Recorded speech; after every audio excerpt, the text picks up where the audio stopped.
Bueno, ya. Nuevamente, eh, bienvenidos a todos por estar hoy aquí conectados. Estamos en otro capítulo más de Ámbar Cultura. Esta vez estamos con Camilo Carrera, que es trabajador del área de salud y precandidato a diputado por el Distrito 9. ¿Cómo estás, Camilo? Bueno, hola de nuevo. De nuevo, muchas gracias por la invitación. Estoy muy bien. Muchas gracias por preguntar. ¿Tú cómo estás? Bien, aquí con frío, pero ya estamos pasándolo. Con frío y sorteando las dificultades de tener un medio independiente. Claro. Costó iniciar la transmisión. Sí, costó, pero ya estamos aquí listos para el trabajo. Igual todo este programa después se va a subir a Spotify, a Anchor, Apple Podcast, entonces vamos a tener recuerdo. Es lo importante. Bueno, Camilo, metámonos un poquito al tema. Para que te presente, para que el público te conozca. Bueno, como sale ahí, aparece y pusieron en la gráfica, ¿cierto? Mi nombre es Camilo Carrera, soy precandidato a diputado por nuestro distrito número 9, que es Conchalí, Renca, Cerro Navia, Los Prados, Independencia, Recoleta y Huachuraba, ¿cierto? Quinta Normal también. Eh, Soy trabajador de la salud, trabajo en pabellón desde hace casi 10 años. He trabajado tanto en el sistema público como el privado. Soy dirigente Scout y parte de la Comisión Nacional de Descentralización de la Asociación de Guías Scout de Chile. Eh, y también participo del proyecto de las 55.000 voces que busca llevar la opinión del movimiento Scout a la Convención Constituyente. Sí, ¿y cómo ha sido esa participación en áreas externas a la política en sí, pero que busca tener relación, que busca tener una representación en esa área? ¿Cómo, perdón? ¿Cómo ha sido esa participación en grupos externos a la política, pero que hoy busca esa representación dentro de este ámbito? Ha sido un poco más complicada. Los grupos independientes tienen que trabajar y sortear distintas trabas, ¿cierto? Eh, que los grupos que ya están mucho más inmersos en la política están un poco acostumbrados a subsanar y a trabajar, ¿cierto? El tema de las listas, el tema de reunir patrocinio, los tiempos en pantalla, los aportes económicos que puede recibir una candidatura. Eh, es difícil hacer todo eso desde el mundo no político, o sea, todos somos políticos, pero como desde el mundo que nace de manera independiente y que no está todo el día pensando y trabajando la política, un poco. Y esta relación del mundo scout con la política, cómo ha funcionado, cómo se ha organizado? Mira, el movimiento Scout trata de ser no político, ¿cierto? De no participar, así que por lo menos para mí, estos primeros pasos que han dado hacia trabajar con la Convención Constitucional y generar políticas de descentralización son bastante importantes. Eh, pero en la política dura todavía no se mete, no habla sobre los candidatos, no habla sobre las propuestas, todavía estamos medio ahí empezando a recorrer ese camino que era necesario empezar a recorrer hace tiempo. Ujú, sí. ¿Y tú, Camilo, cómo empezó esta relación con la política y cómo te empezó a interesar el hoy ser precandidato a diputado? Mira, la verdad es que vengo de una familia que participa hasta en la política, ¿cierto? Mi hermano fue candidato a concejal por Conchalí, eh, y la política siempre fue un tema de conversación en mi familia, con altura de mira, un poco no rechazando izquierdas y derechas, sino teniendo una visión un poco crítica, obviamente inclinado más hacia los movimientos de izquierda. Y particularmente la candidatura es algo que hemos pensado durante 5 o 6 años, lo pensamos hace mucho tiempo, lo hemos conversado con distintos grupos humanos, grupos de trabajo, ¿cierto? Grupos del movimiento Scout con las personas más de confianza, compañeros de clase, juntas de vecinos. Ha sido todo un proceso de construir y decir quizá este es el momento en el que podamos levantar una candidatura que represente a un grupo de personas que hoy día no se siente representado. ¿Y tú vas como independiente o vas en lista o vas en...? No, yo voy como independiente. Hoy día los candidatos independientes todavía no pueden formar lista. El proyecto de ley no se ha aprobado, no se ha tramitado. De hecho, el proyecto de ley que impulsó la bancada de PC, y tampoco creo que se haga. Yo creo que hay un profundo temor por los sectores que hoy día están en el poder de que no se repita la experiencia de la convención constitucional, que mostró que las candidaturas independientes lograron ser mucho más representativas y mucho más llamativas que las candidaturas tradicionales. Así que hoy día, lamentablemente, volvemos a competir en desigualdad de condiciones contra la maquinaria política que se ha instalado en nuestro país y que parece querer mantener capturados todos los puestos que pueda y todos los estamentos que pueda. Necesitamos ir cambiando esa lógica. Sí. Curiosamente, la misma gente que apoyó y que impulsó las listas independientes para la Constitución hoy día no están apoyando y respaldando las listas para las parlamentarias. Puede ser que se hayan dado cuenta de ese riesgo que conllevó hacerlo. Dame un segundo. La verdad es que la lista del pueblo sí está trabajando y sí está haciendo llamados a presionar para que se apruebe la opción de ir por lista, pero es el movimiento que tenía una visión política más allá de la Convención Constitucional. Movimientos sociales plurinacionales e independientes, movimiento en el cual yo participé y ayudé y trabajé con una de las candidatas, ¿cierto?, de ese movimiento. No tenía una proyección política más allá de la convención. Independientes no neutrales tampoco. Buscaron instalarse en ese espacio y en ese espacio se quedaron. Después ya están trabajando como solo en esa área.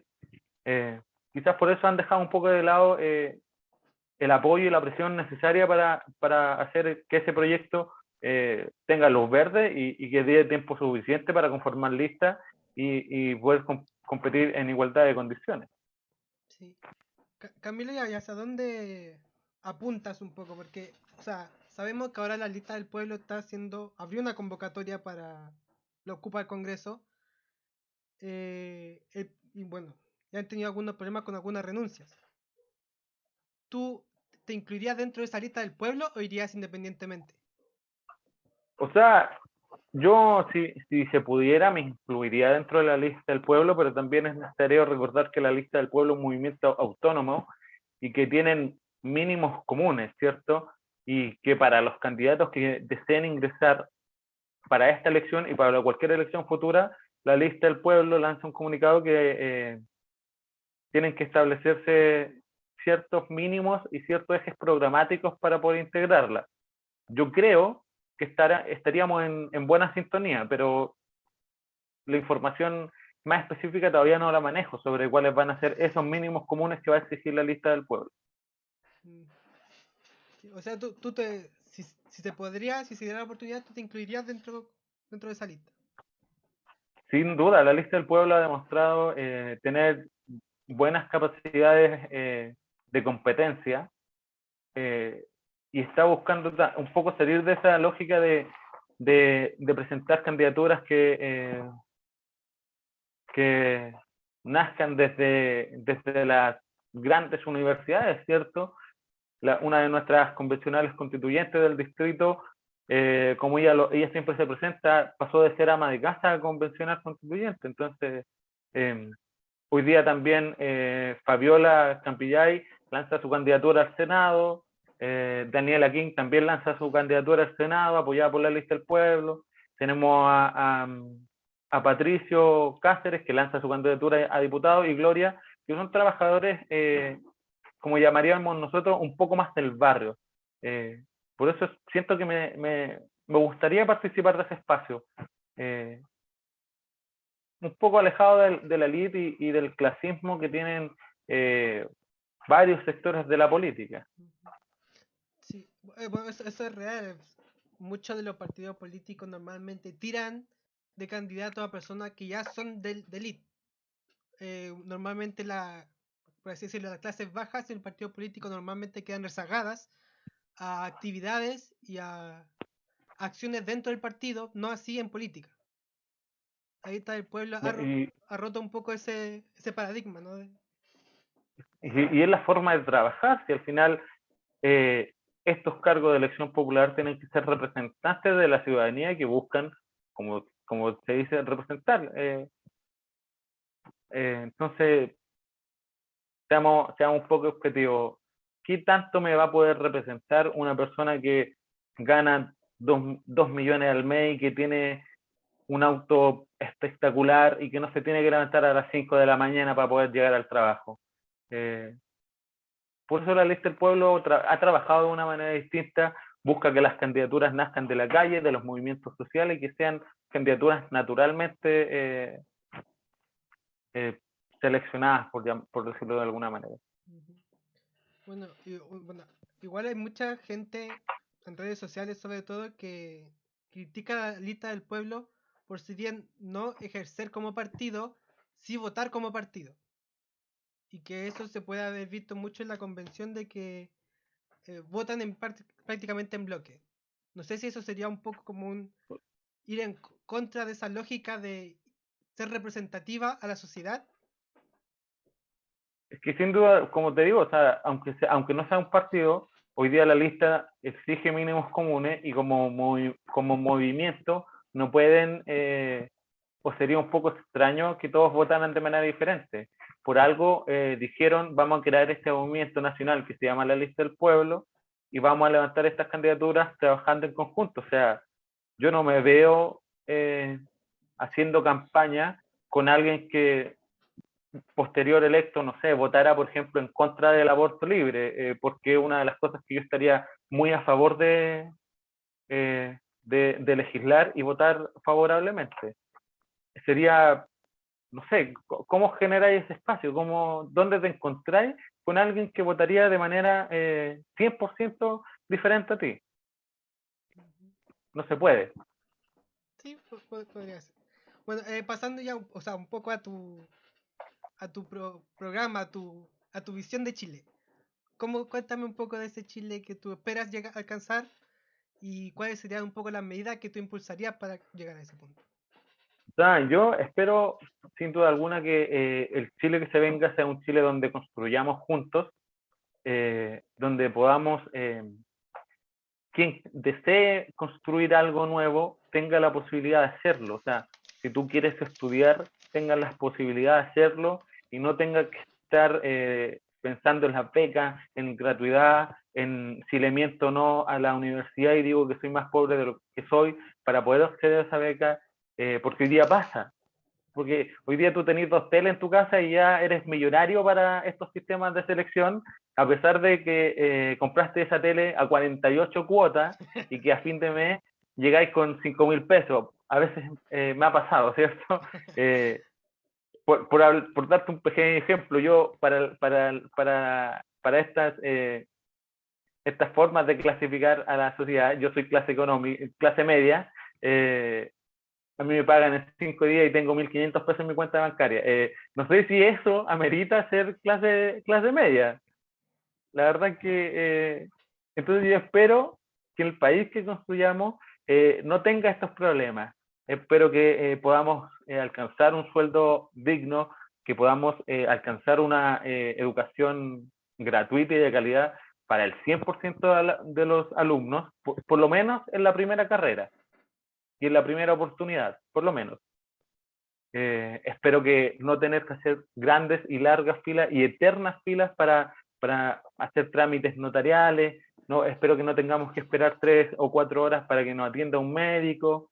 Eso es lo que tenemos que cambiar y ahí es donde tenemos que luchar. Pero para eso tenemos que ser partícipes de la sociedad que queremos construir. Entonces, creo que por ahí va el trabajo que pretendería desarrollar en caso de llegar a la papeleta y ser electo. Mira, Es la parte importante. mira, tú nombraste dos conceptos que me llamó la atención, que es construir en unidad y luego nombraste un poco de los objetivos que quieres llegar. Esa construcción en unidad, si se respetaran los objetivos, ¿puede ser con mecanismos diferentes? Por- Te pongo un ejemplo. Por ejemplo, hoy día mucha gente relaciona no sé, la educación gratuita y de calidad como educación pública y totalmente estatal. Podría... Sin duda, podemos incluir distintas formas de entregar esa educación siempre y cuando sea el Estado quien garantice esa educación. Si el Estado mañana dice vamos a crear 100 colegios públicos, pero la administración se la vamos a dejar a una empresa privada, pero el Estado va a costear eso, bien por ti, bien por mí, bien por todos nosotros. Lo que sí tiene que ser es que sea crítico de lo que va a hacer y no darle concesiones de ningún tipo a una empresa que después te va a estar fallando cada 2 por 3, como lo que pasa hoy día con la luz, por ejemplo. Caen 3 gotas y tenéis la mitad de Santiago sin luz. Y nadie se cuestiona por qué seguimos dándole la concesión a una empresa mayoritaria que no es capaz de tener luz los 365 días del año en todas las casas. Sí, yo me preguntaría O sea, si en Italia, porque es una empresa italiana, no pasaría nada si se corta la luz cada vez que llueve. O sea, pero yo entendería que se corte la luz cuando hay lluvias torrenciales, Sí. porque hay efectos claros, ¿cierto? Que eh, Ah, puede por pasar. Pero seguridad, por cae, varios.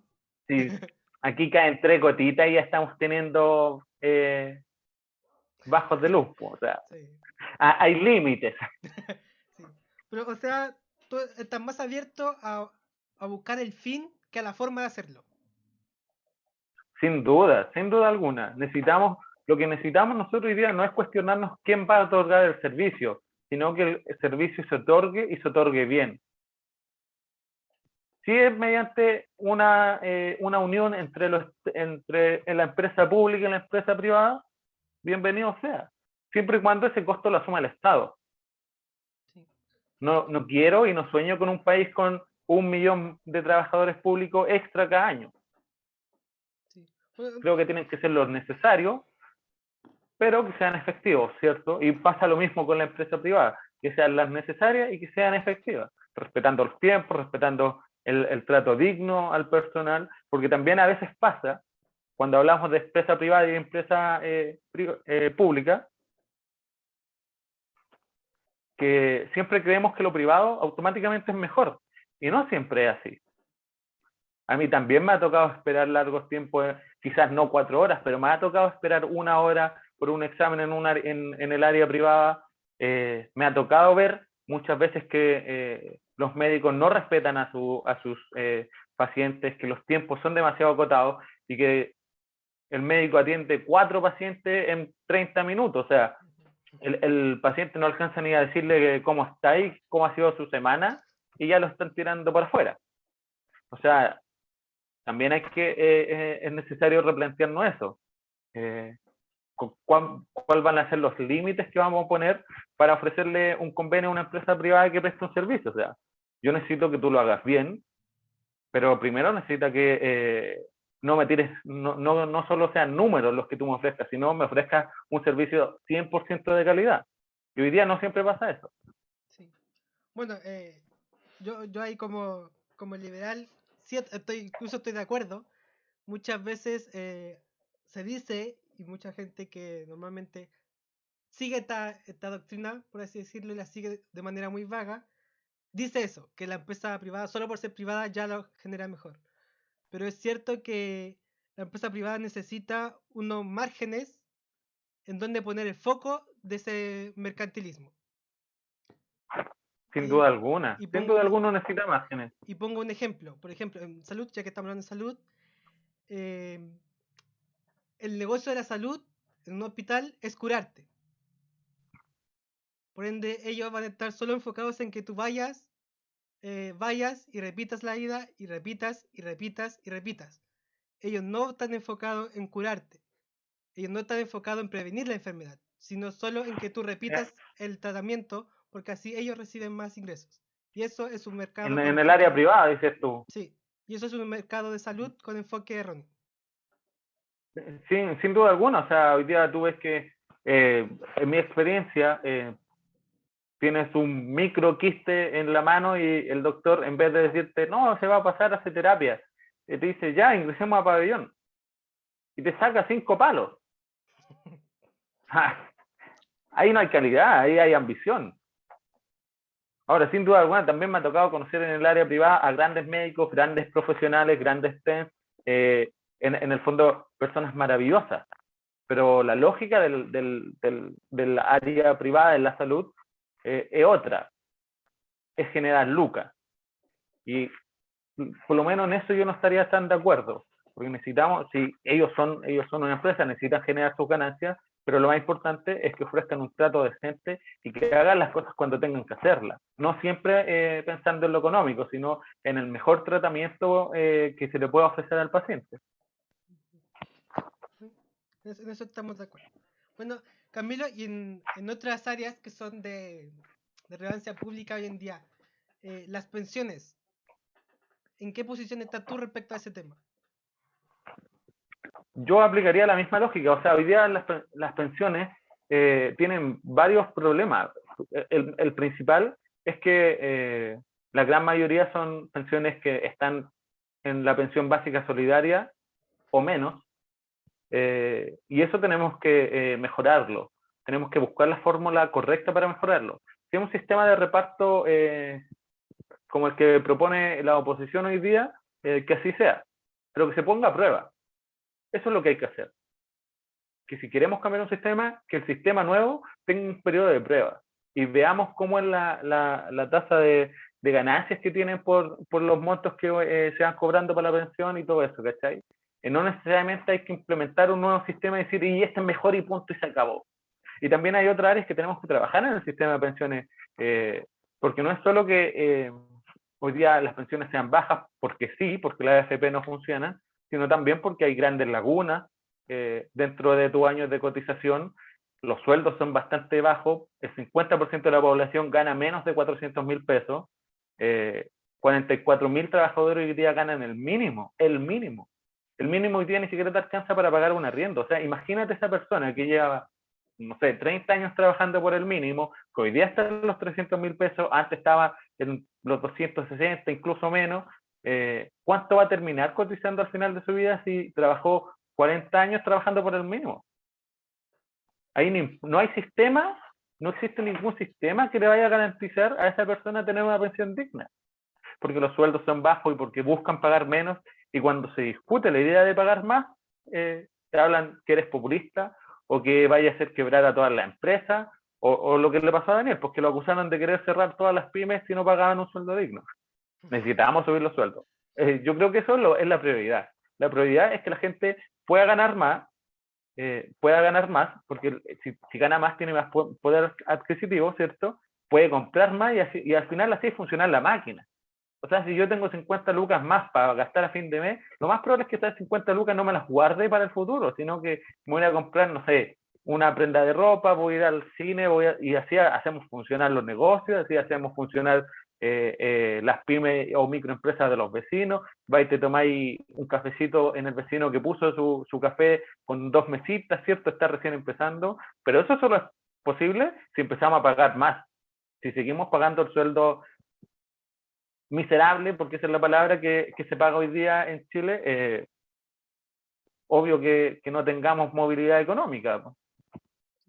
Bueno, ahí pusiste también temas que normalmente no se tocan, que normalmente se acusa al sistema de pensiones y no a lo que lleva el sistema de pensión a ser bajo. Por ejemplo, la Sin duda calidad. alguna, sin duda alguna. Por eso te digo, no necesariamente hay que decir que algo es bueno o es malo por cómo es, sino que hay que analizarlo más profundamente. ¿Cuáles son las razones de que el sistema hoy día no funcione? Una de las razones también es esa, pues, como te decía, el bajo sueldo, las lagunas, pero también otra de las razones es que las pérdidas ni siquiera las asumimos 50-50. Hoy día las pérdidas por la gestión por las gestiones que hace AFPs con tu dinero, las asumes tú. Tú que no tuviste prácticamente ninguna decisión de cómo se iba a invertir ese fondo, más que los multifondos, ¿cierto? A, B, C, D y E, creo que es. y que la mayoría no sabe ocuparlo, a ti jamás te preguntaron, oye, invirtamos en esta área, hagamos esto. No, tú pescaron tu plata, le invirtieron, generaron ganancias multimillonarias para ellos, y cuando pierden, perdiste tú, pues. Entonces, también hay que cuestionarse eso. ¿Por qué no que los dos asumamos las pérdidas? Lo más probable es que jamás logremos un sistema donde solo el sistema asuma las pérdidas. No creo que estuvieran los votos para eso. Pero pues preguntémonos eso. ¿Y si asumimos las pérdidas, ellos 60, yo 40? ¿Por qué? Porque igual es mi plata, tengo que asumir lo que pasa con mi plata, pero ellos hicieron la mala gestión. Yo no. Yo ni siquiera sé en qué gestionaron esa plata, ni siquiera sé dónde fue a parar esa plata. Pero sin embargo, hoy día tengo que asumir todos los errores de esa institución que debería ser garante de mejores contratos en términos de inversión. Y que hoy día también el Estado debería fiscalizar. Y lo curioso es que la misma derecha dura, en el momento en que se implementó, venía con ese... ¿cómo se llama? Que la empresa asumiera ese riesgo. O sea, fueron los mismos que hoy día critican ese sistema y los mismos que la derecha también lo está criticando. Eso de que la empresa no asuman el riesgo, son ellos mismos los que lo cambiaron y ellos mismos los que en un momento lo habían hecho. El decreto de ley 3500... Hay cosas que tenemos que cambiar. El decreto de ley 3500 venía con esa sumisión de pérdida por la empresa, no por el... bueno, Camilo, otra cosa, también hablaste de los sueldos bajos. La lógica de hacer crecer los sueldos bajos es alejarse del salario mínimo, ¿no? ¿Cómo? Perdón, no te escuché. Que hablaste de los salarios bajos de los trabajadores, ¿Cierto? ¿sí? Y la lógica comúnmente es alejarse del salario mínimo. O sea, que el salario mínimo normalmente nadie gane eso, sino que sea un piso base, ¿sí? Y eso hoy tampoco se está hablando. Se está hablando mucho de subir el sueldo mínimo mediante leyes, pero no subirlo y que nadie lo gane. Al final, el salario mínimo debería ser un piso, como dije, y no el estándar. Sin duda alguna, nadie debería estar sometido a ganar el sueldo mínimo, porque la vida, el costo del diario, del cotidiano, de la vida, va aumentando, aumenta cada cierto tiempo, ¿cierto? El problema es que nosotros podríamos pensar en algún momento que ojalá nadie gane el sueldo mínimo, pero tampoco hay que vender, ¿cierto? Vender unicornios y vender un país de rosa, porque hay empresas que hoy día, a pesar de tener ganancias multimillonarias, hoy día siguen pagando el mínimo. Por darte un caso, el dueño de Amazon, que fue al espacio, y salió todo el sindicato de Amazon a decir, muchachos, fuiste al espacio y te gastaste una fortuna en ir al espacio y a nosotros nos pagáis una miseria. O sea, entonces ahí lo único que queda hacer por esas situaciones es aumentar el sueldo mínimo, porque tenía empresas que sí o sí, bajo cualquier motivo, van a buscar pagarte lo menos posible. Así como otras, no. Hay empresas que buscan que sus trabajadores tengan una remuneración que les permita vivir. Por darte un ejemplo súper específico, en la primera metalúrgica que yo trabajé, la hora extra costaba 10.000 pesos. No lo he visto en ninguna otra área. En ninguna otra área, para el personal no profesional, costaba 10.000 pesos. Era una empresa que lo primero que pensaba antes de asegurarse las ganancias es vamos a darle un sueldo decente a nuestros trabajadores para que ellos se dediquen única y exclusivamente a esto, para que no tengan que buscar dos trabajos y tampoco tengan que trabajar 8 horas, o sea, 4, 5, 6 horas extras diarias. No, van a trabajar lo mínimo, el menor tiempo posible. Y si quieren una extra, va a ser a este precio y mira, nosotros podíamos hacer 2 horas extras diarias, ese era el tope, porque la empresa pagaba muy bien y ese era el convenio, ¿cachai? Tenían un gran sueldo, un buen costo de hora extra, pero era un poco limitado la cantidad de horas extra, lo cual no le veo nada descabellado, al contrario, porque no deberíamos aspirar a un modelo de trabajo donde tengas que trabajar desde las 8 de la mañana hasta las 4 en tu turno y quedarte de las 4 a las 11 porque no te alcanza el sueldo para llegar a fin de mes. Bueno, aumentar el salario mínimo. Yo te pregunto, ¿aumentar el salario mínimo o aumentar el ingreso de la persona? Son conceptos diferentes. Ahí sí me voy a admitir que estoy un poco No, pillado. mira, Yo diría aumentar el salario mínimo. ya. Te lo explico porque, o sea, te comento. Por ejemplo, hay países en el que eh, el salario mínimo es muy bajo, solo como piso, pero por ejemplo lo que se busca es que los trabajadores y la gente ganen de acuerdo a lo que produce, como normalmente como debería funcionar. En Chile no, eso no está ocurriendo. Pero, No está ajá, por ocurriendo ejemplo. claramente. Y una de las formas en que lograron, por ejemplo, en Islandia, hacerlo era que el 10% fue una iniciativa empresarial más que política, pero que el 10% de las empresas a nivel de acciones se repartiera entre trabajadores. Entonces eso, mediante los dividendos de la empresa y de las regalías, aumentaba el salario del trabajador, no así el salario mínimo, por ejemplo. Pero esos son, o sea, claro, pero estas son decisiones que tienes que tomar a nivel empresarial. Se inició como un programa empresarial, Nosotros, nos- pero a mí me llama la atención la idea. Admito que si la estudio y creo que es buena, estaría a favor de eso. Pero también hay que pensar que no va a ser la realidad de toda la empresa, no es la realidad de toda la empresa, y que va a ser una decisión muy personal del directorio, a menos que se implemente como política nacional. Porque como me gusta trabajar a base de ejemplos, para que no crean que hablo pomadas, a mí hoy día con una cirugía que hagan me pagan casi 3 meses de trabajo, con una. Ese es el valor que tiene mi empresa por el trabajo que yo le presto. O sea, y hacemos 50 cirugías diarias. O sea, a mí en un día, si todos los ingresos del día lunes fueran a parar a mi cuenta, yo tendría que trabajar el resto de mi vida solo por lo que se me pagó el día lunes. No hay un valor del trabajo. No todas las empresas tienen un valor de lo que hace su empleado. De hecho, yo diría que la gran mayoría de las empresas no valoran el trabajo a sus trabajadores, no valoran el esfuerzo que ponen sus trabajadores en realizar las metas o realizar las funciones que cumplir por contrato, ¿cierto?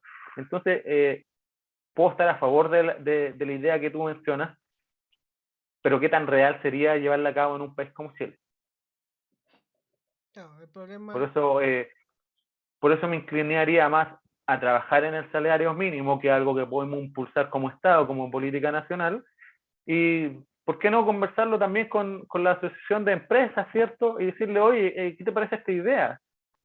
Tómenla ustedes, yo les pongo un piso, no sé, este va a ser el salario mínimo, pues si ustedes quieren tomar esta iniciativa pueden hacerlo con el 10, el 20, el 15%, el 8%, pero construyamos juntos, tomemos decisiones en conjunto que beneficien a sus trabajadores. Los trabajadores contentos son más productivos. Un trabajador que no tiene que tener doble pega es más productivo, es más proactivo, ¿cierto? sí. Bueno, O sea, yo solo veo beneficios ahí. sí. Bueno, haciendo un poco de publicidad para quizás el próximo capítulo de la cultura, estamos viendo la posibilidad de tener a un empresario muy importante en Chile. No voy a decir el nombre por si no ocurre. Pero de hecho, esa va a ser una de las temáticas a tratar, que es la responsabilidad empresarial con la sociedad, que en Chile no se ve mucho. De hecho, hoy en día las startups están financiando y dando mucho mayor beneficio laboral a los trabajadores que las grandes empresas que están en Chile.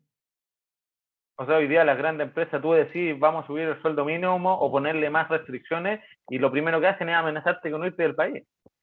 Claro, A las grandes empresas poco le importa lo que pasa en el país. Lo que quieren es tener ganancias aseguradas, contaminarlo de ser posible y pagar la menor cantidad de impuestos que puedas. O sea, con esas tres ideas dando vuelta en tu cabeza, ¿qué posibilidad existe de que te digan, sí, vamos a dividir las ganancias, este 10% de las ganancias, y se lo vamos a dar a mis trabajadores? Yo diría que sería más utópico que Alicia en el País de las Maravillas, no sé. sí, de hecho, yo sea, trabajé un tiempo con una startup en el que tenían, ¿cómo se llama? Ping-pong, PlayStation, te daban seguro de salud, te daban un día libre a la semana, el que día que cogiera, y te daban un sinfín de beneficios, aparte del trabajo en sí y de la remuneración, que al final daba gusto ir a trabajar ahí, daba gusto apoyarlos, eh, daba gusto incluso las reuniones, imagínate. Cosa que en empresas Y más tradicionales no eso ocurre. tiene grandes beneficios, ¿Sí? po. Eso tiene muchos beneficios. Sí, hay estudios que lo dicen, trabajadores contentos son más productivos. ¿Por qué negarse entonces a tomar decisiones que tengan ese objetivo? Voy a hacer a mi trabajador más feliz, voy a hacerlo, voy a darle todo lo que necesite para ser más feliz, porque va a significar que va a producir más, que va a ser más rápido, que va a hacer mejor la pega, que va a cometer menos errores.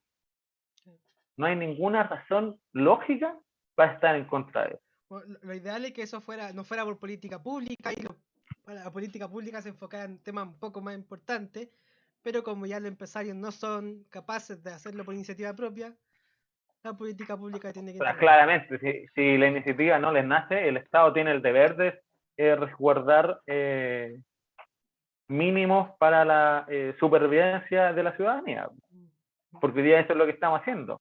Estamos resguardando mínimos para la supervivencia, ni siquiera para vivir dignamente, para sobrevivir en este país llamado Chile.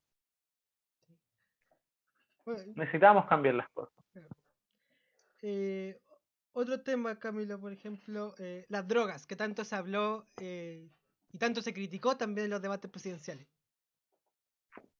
¿Tú estarías a favor o en contra de la Mira, legalización de las drogas? sí, yo obviamente parto por la idea de que creo que la cannabis tiene que ser legal, el autocultivo yo no le veo nada de malo, eh, y el resto de las drogas habría que evaluarlas. Si bien es cierto, cuando el candidato presidencial presentaba esta idea y decía que en otros países se implementaba así, eh, habría que ver si nosotros como país estamos preparados para tomar esas decisiones. Porque la verdad es que mi opinión personal sobre el tema hoy día poco importa, porque en el ejercicio de mi cargo estaría tomando decisiones que van a afectar a todo el país. Entonces, yo estoy abierto a discutir todo lo que sea mejor para construir un mejor país. Si hoy día Chile cree estar capacitado para decir vamos a legalizar toda la droga y vamos a trabajar con las personas que tengan adicciones para reducir su consumo, con médicos, con especialistas, con psicólogos, con centros especializados en terapia, tiremos para adelante. Porque lo que sabemos hoy día es que el combate con el narcotráfico no está funcionando. Claro, hay que decir que somos el tercer país, hoy ya somos el tercer país con mayores exportaciones de drogas a nivel latinoamericano. Es decir, Entonces, estamos teniendo problemas. hay que trabajarlo. Sin duda alguna hay que trabajarlo. Sí. Bueno, ya lo dijiste, Camilo, el aborto, ¿estás a favor del aborto? Completamente. O sea, yo voy por el aborto libre. Y ojo, yo soy honesto en este sentido. No siempre he sido una persona a favor del aborto, pero igual que yo y muchas personas que nos fuimos educando, tuvimos grandes compañeras en este proceso de la deconstrucción, ¿cierto? De entender cómo la sociedad ciertamente machista le impone un modelo a las mujeres y le impone cierta acción a las mujeres, nos empezamos a cuestionar eso. Yo era una persona bastante pro vida, por lo que se denomina hoy día, pero me di cuenta que hoy día no hay razón, no hay razones médicas para estar en contra del aborto y no hay razones sociales para estar en contra del aborto. Porque lo que te decía, son decisiones personales. Yo hoy día igual podría estar contra el aborto, pero yo tengo que legislar para lo que quiere la gran mayoría. Hoy día la gran mayoría está a favor del aborto. Hoy día las mujeres claman por un aborto libre, seguro, gratuito. No sé si gratuito, no sé si esa parte la inventé yo. eh, pero es lo que quieren, entonces tenemos que legislar en eso. Las funciones de un diputado, de un senador, de un presidente no son imponer tus visiones ideológicas, no son imponer tus pensamientos privados, sino legislar para lo que la gran mayoría quiere. Y hoy día la gran mayoría quiere el aborto libre. Claro, claro, Entonces, ¿qué es lo que tenemos que hacer? Legislar para eso. claro, Y trabajar porque se cumpla bien. sería más según tú, es un debate más moral que científico o político. Yo creo que es un debate científico, no moral. Hoy día, cuando nosotros hablemos del aborto, no tenemos que hablar desde la visión cristiana que significa la concepción de la vida, sino tenemos que hablarlo de la concepción biológica y bioética, quizás, de lo que significa un aborto. Y hoy día hay grandes avances que demuestran que en el periodo donde se acepta el aborto, ¿cierto? El feto no ha desarrollado conciencia, no desarrolla dolor, no existe, por decirlo de alguna manera, para sí mismo. Es una masa palpitante. No hay razón para impedir un aborto en esa situación. Más o menos formado, no hay conciencia de que sea un ser y no existe el dolor en ese periodo. Entonces, y eso es lo que nosotros tenemos que defender, esa idea. Hoy día se tiene que legislar a través de lo que nosotros sabemos que es cierto. Y la ciencia nos invita a saber eso. Sí. No tenemos que legislar bajo concepciones cristianas porque el cristianismo es algo muy personal. O cualquier otra religión son cosas personales, como tú ves tu vida, como tú ves lo bueno y lo malo. Claro. Pero a la hora de votar tienes que votar con conciencia de lo que es cierto y lo que no es cierto, con pruebas fehacientes, con información científica, competente al área. En el ejemplo que estamos hablando, médicos, gente que haga bioética, ¿cierto? Creo que también son médicos ellos. Sí. Ese área. Yo te lo ponía en el caso del debate moral porque al ser un debate moral es muy poco, o sea, es argumentable normalmente con religión y moralismo propios. Y al ser un debate moral, creo que ese debate moral debería ser interno y propio, para la redundancia, en el que no tenga que venir un externo a imponerte esa moralidad. El debate moral tenés que llevarlo tú en tu círculo privado. No sé, tú con tu pareja, tienes ese debate. ¿Estarías dispuesta a abortar? ¿Crees que es bueno? ¿Preferirías otra opción? Pero a ese nivel, en algo que afecte a ti y a tu pareja, o a ti si eres mujer, a ti sola, ¿cachai? El debate no tiene que, ese debate moral no tiene que estar en la Cámara, porque esas decisiones van a afectar a todo el país.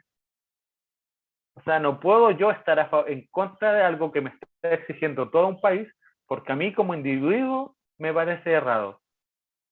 Si hubiera una razón médica para estar en contra, obviamente esa razón tenemos que respetarla y tenemos que escucharla.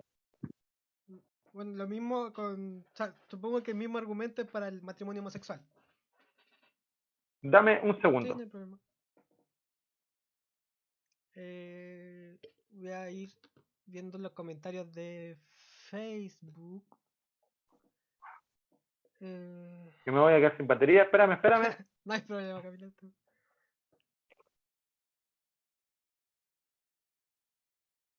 Sí. Tenemos. Ahora sí, son cosas que pasan cuando uno está en vivo y se va en la profunda y se le olvida cargar el teléfono. Sí, no hay problema. Yo creo que sí, efectivamente para el matrimonio homosexual corre la misma lógica. No podemos llevar a la Cámara argumentos personales sobre nuestras moralidades y lo que consideremos bueno o malo, sino tenemos que llevar argumentos de verdad. Hoy día no existe ningún argumento científico para decir que dos personas, dos hombres o dos mujeres, puedan casarse. Sí. Es hasta discriminatorio. Sí. Atenta contra los derechos humanos básicos que es formar una familia. Y contra la libertad de las personas también. Y contra la libertad de las Cosa que personas. muchas. Y lo cual es muy divertido porque muchas personas de derecha que se dicen liberales están contra esto. Entonces es como, bueno, ¿tú te gusta la libertad o no te gusta la libertad? ¿O te gusta la libertad cuando te conviene? Sí.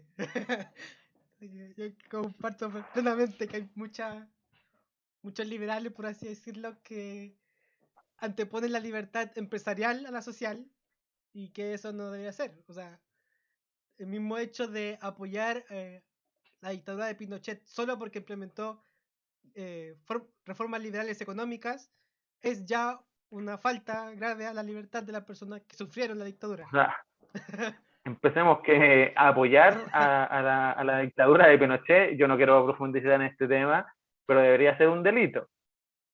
Enaltecer la figura de un dictador, ojo, estoy hablando de Chile, debería ser considerado un delito. No deberíamos tener la posibilidad de hacer eso. Nadie. Y bueno, todos dicen que en países como Alemania no se puede enaltecer, ni alabar, ni justificar la figura de Hitler. Ellos entendieron lo que había que hacer. Nosotros nos cuesta un poquito y creemos que estamos censurándolo. Cuando no es así, estamos defendiendo la base fundamental de cualquier sociedad, que es el respeto irrestricto a los derechos humanos. Y defender una figura como del dictador es completamente lo opuesto a eso. Entonces, básicamente, permitir que haya gente que enaltezca la figura de Augusto Pinochet es permitir que haya gente que hoy día todavía quiera justificar y quiera avalar la violación a los derechos humanos. O sea, me parece que no deberían tener espacio en la sociedad, ni menos aún en cargos de representación popular. No son democráticos esas personas. No tienen espíritu de democracia.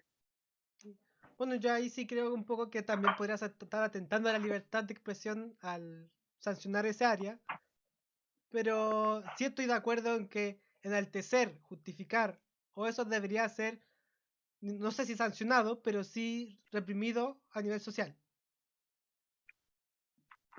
O sea, yo no digo sancionar con cárcel, ¿eh? No me parece un delito tan grave, pero como sancionar con cárcel. Pero no sé, supongamos que pasa en un restaurante. Que el restaurante tenga todo el derecho y la posibilidad de sacarte de su local porque estás haciendo eso. Y que después la persona no pueda ir a demandarte por discriminación.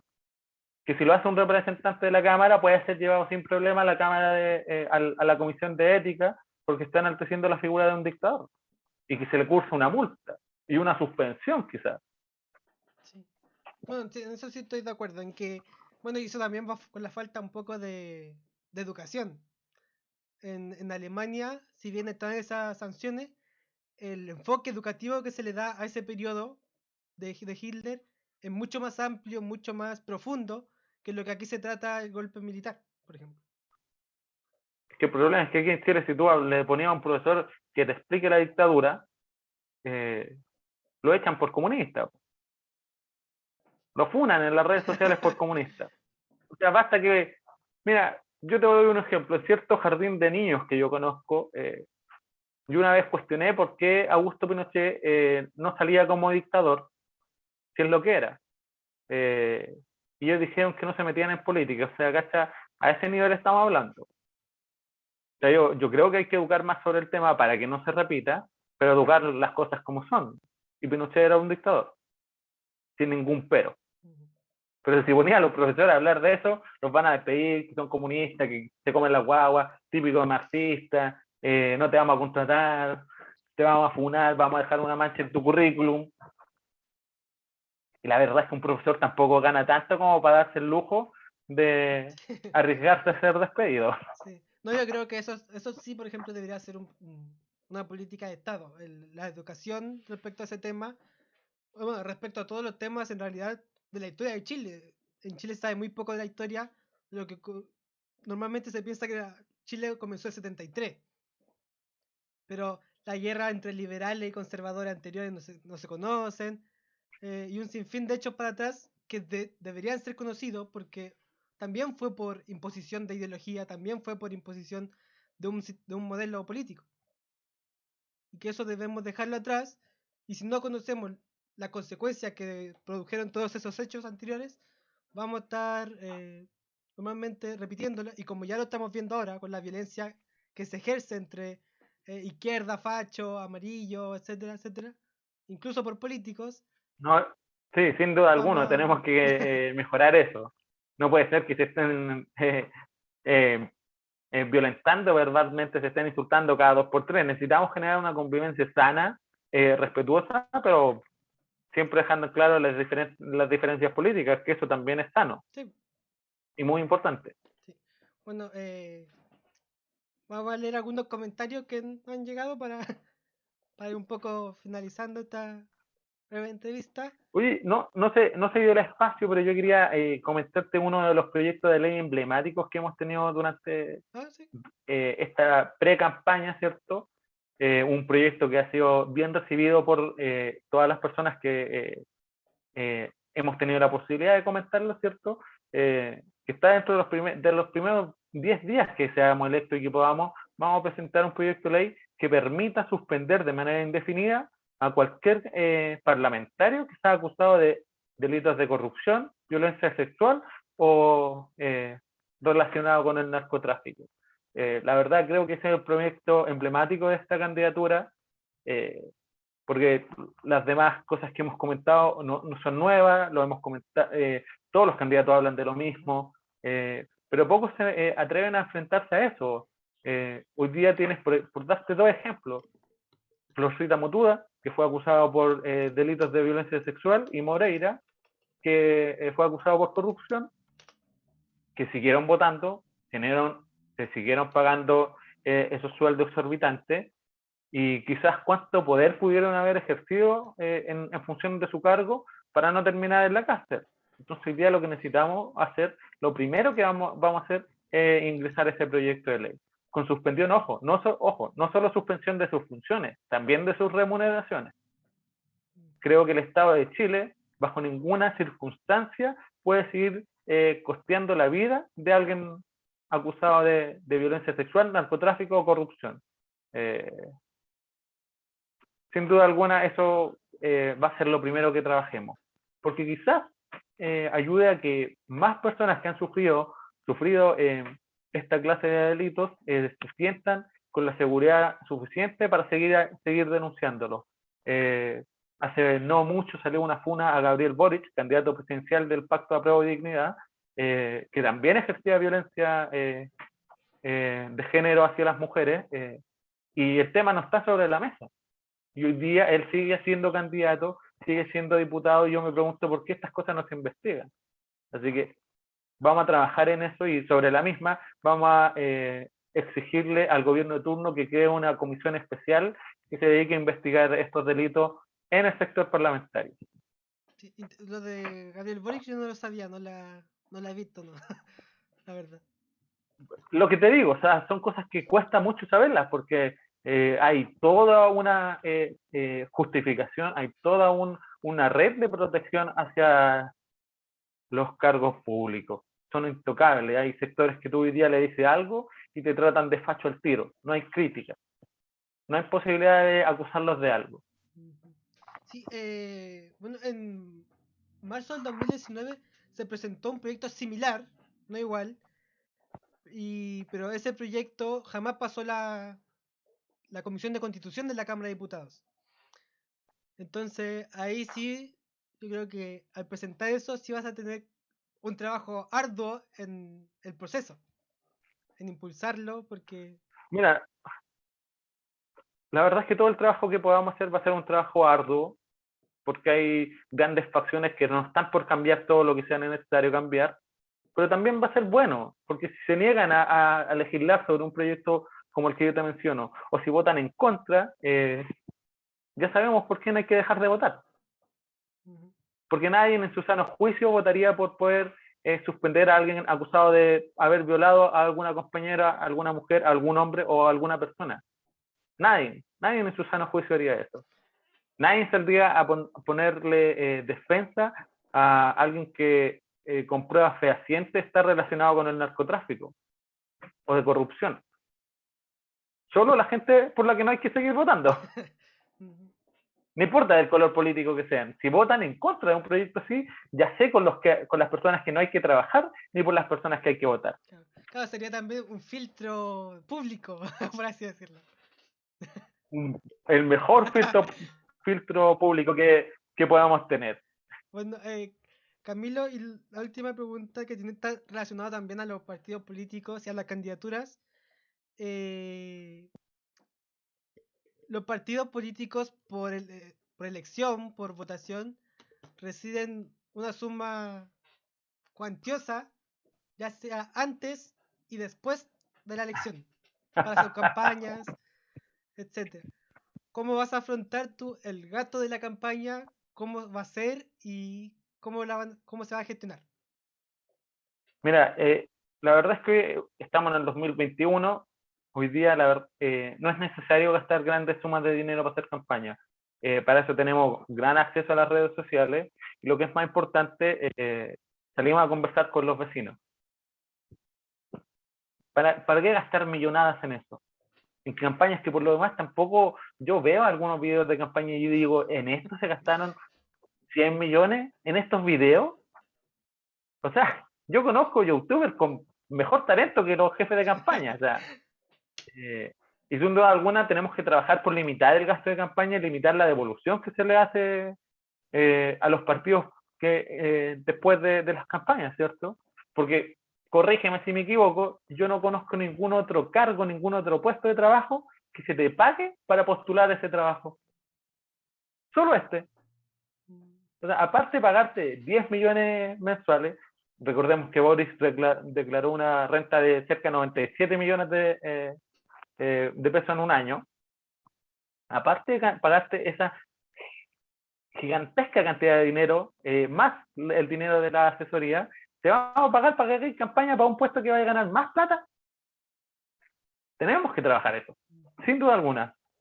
Porque esa plata puede ser usada de mejores formas, más hospitales, más escuelas, pagar la deuda histórica a los profesores, reforma a los carabineros, instituciones especializadas en el crimen organizado, en los crímenes de violencia sexual, crear una red de inteligencia para prevenir la corrupción, fomentar el periodismo independiente, no sé, lo que tú queráis podías hacer con esa plata.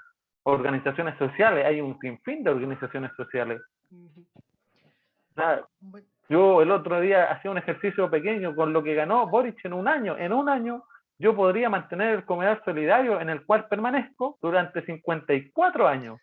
Imagínate el Estado pudiera invertir toda esa plata en organizaciones que realmente beneficien a la sociedad. Sería maravilloso. Sí. Bueno, un ejemplo básico, por ejemplo, el Partido Socialista en la última elección de parlamentaria obtuvo de devolución 627.5 millones y RN obtuvo 1.145 millones de pesos. Mira, yo por tirarte un número al azar, lo reduciría a un 70%. No le vamos a devolver los 1.000 millones, le vamos a devolver 700 en devolución. Y también vamos a poner un tope más bajo en el gasto máximo que puedan hacer durante campaña. O sea, gastar 1.000 millones en campaña y que se los devolvamos me parece aberrante. ¿En qué se gasta también Pongamos un tanto? tope, hablemos de un tope real. O sea, supongamos que todos gastaron 1.000 millones en campaña. El proyecto de ley que tendría que trabajar va a ser para que el tope máximo sea un 50%. O sea, solo van a poder gastar 500 millones. Y sobre esos 500 millones, el tope máximo de devolución va a ser el 70%. O sea, poco más de 300 millones. Claro, y también evitar un poco el arreglo político.